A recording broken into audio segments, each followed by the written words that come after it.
Pertanyaan: ketika seorang kerabat atau orang yang dicintai sakit parah, bagaimana saya harus merawatnya? Jawaban: perawatan pasien harus dibagi menjadi dua masalah. 1. Merawat penyakit fisik. Dengan cara ini, kita harus berusaha menemukan dokter berpengetahuan terbaik untuk memberikan perawatan lengkap sejauh status dan lingkungan memungkinkan. 2. Jaga pikiran. Orang-orang dekat harus saling membantu untuk menjaga kesehatan mental pasien agar selalu cerah, akan memiliki dorongan untuk hidup dalam melawan beratnya penyakit. Tidak putus asa, tidak bosan dalam hidup. Yang harus dilakukan pengasuh untuk menyemangati pasien adalah: segala kekhawatiran harus dicegah. Jangan berbicara untuk didengar pasien, apakah itu masalah harta, masalah keturunan, atau berbagai ketidaknyamanan. Meyakinkan pikiran pasien agar memikirkan hal baik dengan berbicara tentang jasa kebajikan atau bun yang telah dilakukan pasien di masa lalu.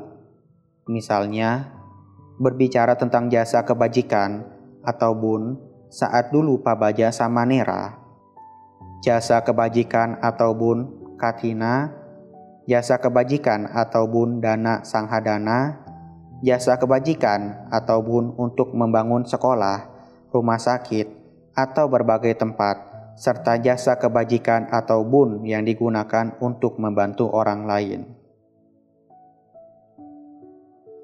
Berbicara untuk membujuk pasien agar menciptakan jasa kebajikan atau bun baru sejauh kemampuannya, mulai dari mengajak makan.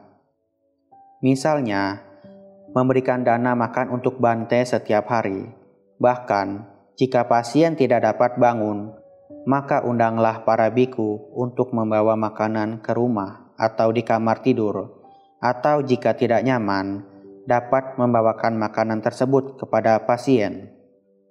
Untuk berdoa dulu, dan biarkan orang lain dari mereka pergi dan mempersembahkan kepada biku.